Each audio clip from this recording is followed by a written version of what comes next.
Hi, it's Trevor Smith, and I'm joined today by Peter Padilla. Peter Padilla is the voice of Nevada Real Estate Radio from 3 to 4 p.m. every Thursday on 1180 a.m. Peter's a seasoned broadcaster turned mortgage lender and now back to marketing and broadcasting full-time. He and his show, Nevada Real Estate Radio, help buyers and sellers navigate how to buy and sell, whether you're a seasoned investor or a first-time buyer. Peter also interviews industry experts that can help guide you through the process with tips and advice to help you buy and sell with confidence. You can find more information about Peter Padilla at nevadarealestateradio.com. And I'm just so fortunate, Peter, thank you for allowing me to interview you. You're the busy radio show host, and normally you're doing the interviewing, so thanks for this rare opportunity to allow me to interview you.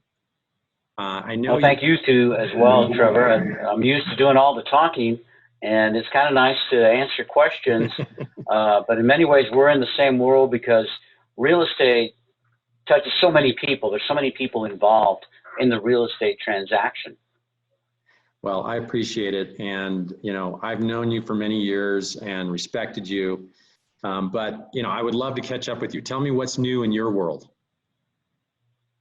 Well, even though many businesses have been shut down during the coronavirus era that we're in right now, Trevor, a lot of our listeners and a lot of our clients, they're real estate investors, and they've had a lot of questions about how they handle this new era that we're in, where their tenants, many of them, are no longer working.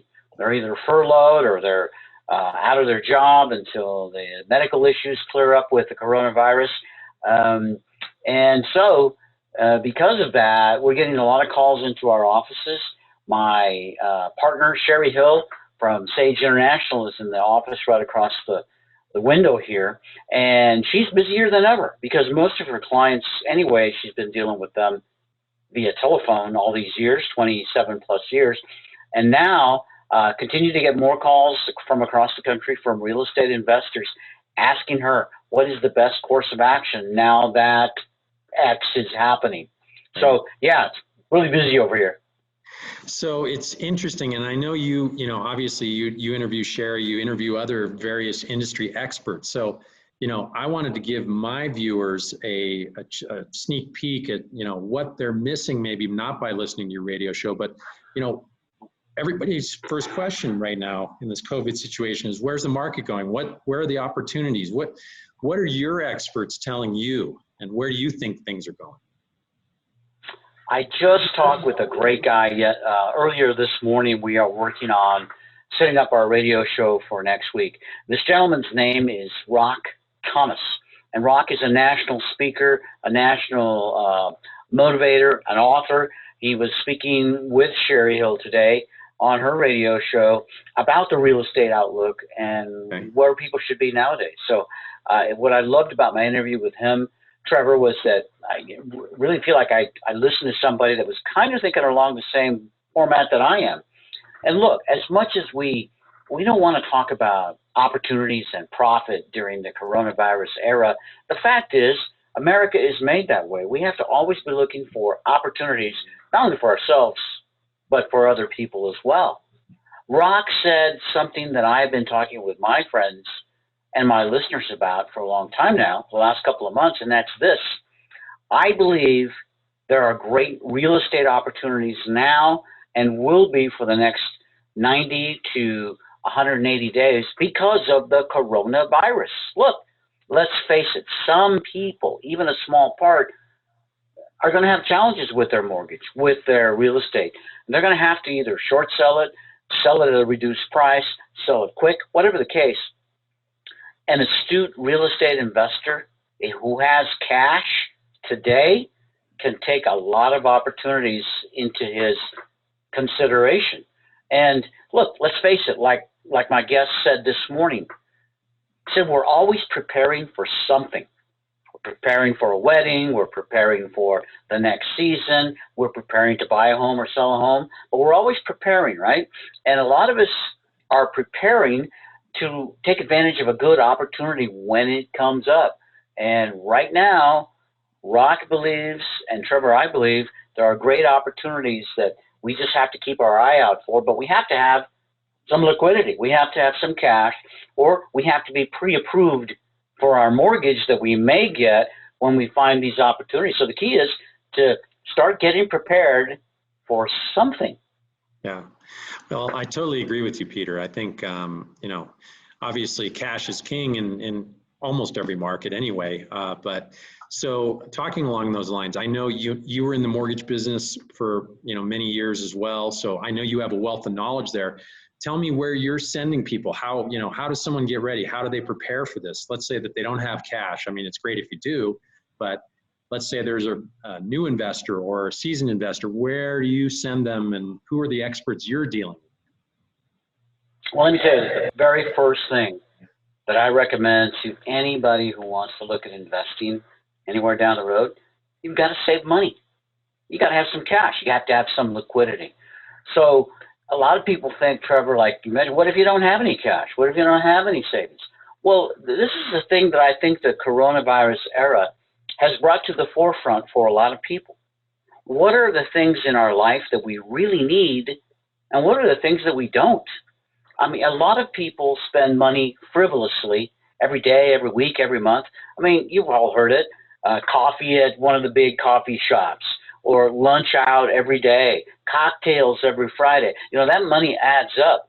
Well, now that we're staying home because we're essentially still locked down in Nevada, people are realizing the money they save from cocktails, from going to the casinos and maybe throwing some dice, dining out way too much. I mean, I would bet some people are realizing there's a little extra money left over at the end of the month.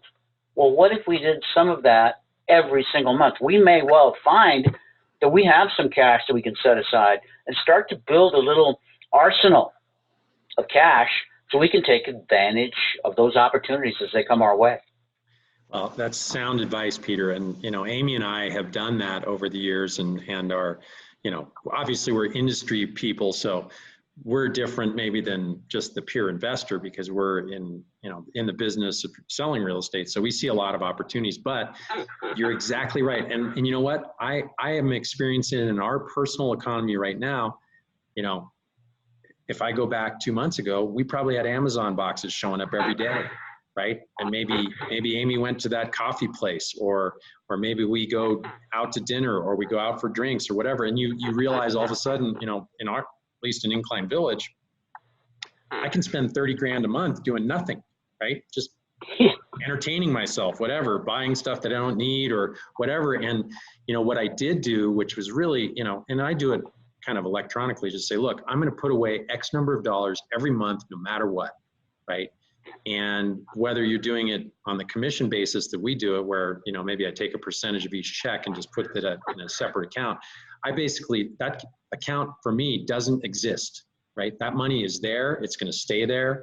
And then when the right opportunity comes, I'm going to go to a great mortgage broker probably. And for me, I like leverage, right?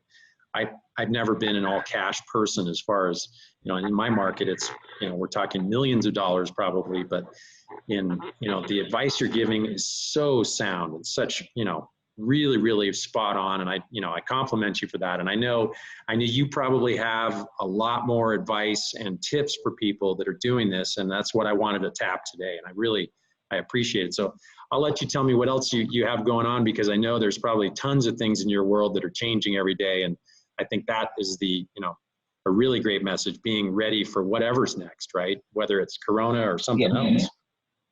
Right. So with all of the financial issues that are going on in the country right now, and the government taking on a lot of debt by sending out the Paycheck Protection Program monies out, and there's going to be more and more spending, more and more, Trevor, printing of money. Right. I think that down the road, I'm a little bit concerned about inflation down the road.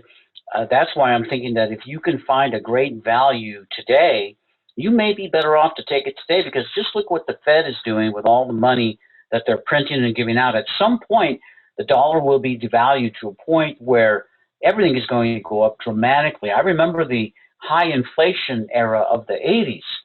It was unbelievable. And it seemed like you had to buy now because tomorrow's going to be 5% more, 10% more. Well, that may happen again. I'm not saying it's for sure, but when you look at just the amount of money that's going out, it would behoove us to be, I believe, more conservative in our overall finances. What I'm getting is to this, it's our debt. So one of the other things that I've realized during this Corona era is I'm not spending nearly as much money on lunches at noon, on coffees out to the coffee shops or cocktails on Friday. And that money, like I mentioned, that could be money that we're taking to save so that we can invest it down the road. But another thing I'm able to look at myself is the reduction of debt, specifically credit card debt. I was able to drop quite a bit off of my credit card in this last 30 days because I wasn't spending as much money in the general circulation. And the neat thing about this is when you reduce your debt and you're also working on saving money, your overall credit profile goes up dramatically. That means you have more leverage when you're looking to borrow money. You have more leverage because you have less debt. You have a higher credit score because you have lower debt. And because you're saving money, that cash that you have on reserve, even though you may not spend it, that helps boost your overall profile. So taking that conservative mindset of lowering our debt and increasing our savings, it's going to pay big dividends when you find that great investment deal. Well, I appreciate that. And, that's actually, that's an interesting topic. And obviously credit is a big concern because that's your ability to borrow. I know you know that a lot better than I do. I don't really deal with, I don't have the experience that you do in lending. And, that's an interesting question. This is one that, I'm going to throw at you that's just really kind of, this, as we're talking, I'm thinking about it, is that the people that are applying for the PPP, the EIDL loans, any of the stuff that the government's offering, that does affect your credit, right? That's an inquiry. If they're going to give you an SBA loan, whether it's forgivable or not, we don't even know what the effect is going to be on your credit, right? I mean, maybe down the road, that's not the right solution. Maybe that's not the best thing to do for your long-term credit health. I don't know if you have some thoughts on that. Well, I've helped people with their credit, analyzed credit for many years, Trevor. And the one thing that I've learned is that it is kind of a moving target. But what's happening is the credit reporting bureaus are really, really getting down to the minutia of lifestyles that people have, right? The lifestyle, even though it's not being publicized, I believe that a credit card company looks at the types of purchases that you make. As an example, if you're constantly using your credit card at the liquor store and you're always at the max level and you make the minimum payment, if you did the same thing but you were maxed out because you bought furniture, I believe there's a difference there. And the reason I believe that is because I've looked at thousands of credit reports and I talk to people about their spending habits, and I see these similarities, but I see the differences in the score. So that's the first thing, is that the credit reporting bureaus monitor much more than just your payment status. They're monitoring where you're spending your money. Your lifestyle. And the next thing, yeah, the lifestyle. And the next thing is this, is that although we're still getting all the data on how the perhaps some of these government mortgages like the FHA or the VA may offer forbearance on a mortgage loan, which means you don't have to pay for a while and then the balance will get adjusted or some other arrangement will be made. Well, the initial word that we're getting in the real estate world is that those kinds of things will not be reported on your credit report, right? So if you are missing a payment, you get 6 months of forbearance. What we're being told now is that the mortgage holder or Fannie Mae or Freddie Mac, they are not going to report to the mortgage companies that you are on a forbearance. However, if the credit reporting company sees that for some reason there is no 6-month mortgage payment and it is current, well, they're going to figure it out, right? They're going to know this person got a forbearance for 6 months. They're not as good of a credit risk as they used to be. I would suspect, Trevor, that instance, a person's credit score is going to go down. And if they're looking to borrow money, it could have huge impact. Yeah. What we're saying is this: if you can make your payment, make your payment. Because if you miss a mortgage payment, I don't care what the lender is offering you, once you miss that mortgage payment, whether it's missed, forbearance, or whatever, it's going to impact your credit score, and it may impact your ability to invest your money in real estate down the road. Yeah. Choice you have to make. And I even heard that some of them will be reporting nothing. So even the lapse of just reporting anything, whether it's current, late, whatever, it doesn't matter. It will be interpreted by the credit agencies on the rating that you're talking about as a negative, right? In other words, the overall risk, if the lender says, look, we're just going to report nothing, right? Nothing is the same as looks like forbearance. It is a forbearance, right? They're, like you said, they're going to probably figure it all out, and they're going to say that person is a bigger risk than someone that made that payment through all of this. And just think about this, Trevor. For years and years, the standard rule in a mortgage application is this. If I look at your credit report and we see that you have missed even just one mortgage payment in the last year, or you've been late, you have to wait 1 year before you can get a mortgage with most mortgage companies. Yeah. Now, I'm not saying that's going to be the case for sure this time, but I would suspect there's going to be something quite like that. You want to make sure that when you're looking to do a real estate transaction or get a mortgage, which is pretty much the same, you want to make sure that you're always presenting the best picture possible. If you can make your point payments today, make them. I really appreciate your advice, and I think, you know, it's certainly grounded and sound advice from an expert in the industry. And, you know, I know you talk to more people that know more than I do as far as real estate goes and as far as the investing side. So, you know, it's totally spot on, Peter. I absolutely appreciate it. So in closing, are there any other things that nuggets that you pulled out of your interviews recently that you think people should know that the people watching this video would be interested in? Well, let me tell you that a lot of the things we talk about are still the same, and that is, if you are struggling to find a way to make the purchase that you're looking for, all you have to do is think beyond your current level. And if you can think beyond your current level, that means you're talking to somebody else. That's why experts like yourself, Trevor, you know Incline Village real estate better than anybody I know. And if you're looking to purchase real estate, either to live in or invest, or if it's a second home in Incline Village, you've got to go to an expert that knows the area. Too many people talk to their neighbor, a cousin, a relative, and that's where they get their advice, Trevor. But, you know, you need to visit with somebody who's not only an expert, but that has no, they have no emotional connection with you or the transaction. All they're there is to give you the best in business advice. I think when we talk to friends or family members, sometimes it's easy to slip in a little something else or hold back something else that could have a big impact on the deal. I'm not saying it's true in every case, but always at least talk to one or more investor experts like yourself when it comes to real estate. And the chances are you'll do pretty well. But like I say, main thing, pay your bills on time, save as much money as you can, and you'll always have the ability to do something.